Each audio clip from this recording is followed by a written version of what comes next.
சரி நேபாள பத்தி நாம ஏன் பேசணும்? நாம ஏன் கவலைப்படணும்? அப்படின்னு நீங்க யோசிச்சீங்கன்னா, அங்கதான் தவறு. இது நேபாள்ல இன்னைக்கு நடக்குது. இதுக்கு முன்னால பாத்தீங்கன்னா, பங்களாதேஷ்ல இதே மாதிரியான ஒரு இளைஞர் எழுச்சி நடந்ததுக்கு அப்புறம் தான், ஷேக் ஹசீனாவ இருக்கிற இடம் தெரியாம ஓட விட்டாங்க. அதே மாதிரி ஸ்ரீலங்கால இதே போன்ற ஒரு எழுச்சி வந்து தான் ராஜபக்ஷ இன்னைக்கு எங்க இருக்காருன்னே தெரியல.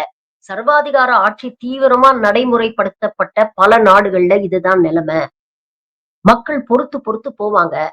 ஒரு கட்டம் வரைக்கும் தான் உங்களுடைய ஃபால்ஸ் நரேட்டிவ்ஸும், உங்களுடைய போலியான பிம்பமும் ஒர்க் அவுட் ஆகும்.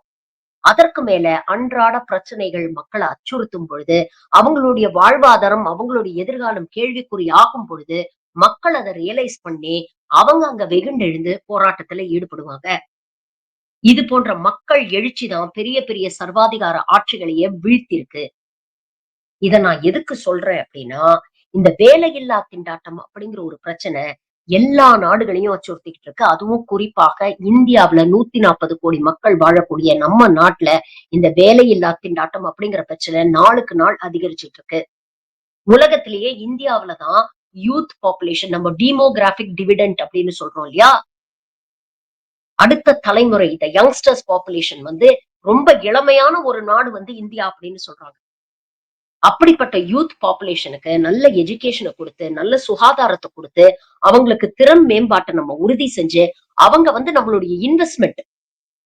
அவங்கள வச்சு இந்த நாட எவ்வளவு பெரிய வல்லரசாக மாத்த முடியும். அதற்கு கொஞ்சம் அரசாங்கம் முனைப்பு காட்டுச்சுன்னா, நேர்மையோட முயற்சி பண்ணுச்சுன்னா, இது கண்டிப்பாக முடியும். ஆனா, கடந்த 3 ஆட்சி காலமாக மோடியுடைய பாஜக அரசு இத கண்டிப்பா செய்யல. 2014 ஆட்சிக்கு வரும்போது என்ன சொன்னாரு? வருஷத்துக்கு 2 கோடி வேலை வாய்ப்பை நாங்கள் உருவாக்குவோம் அப்படின்னு சொன்னாரு.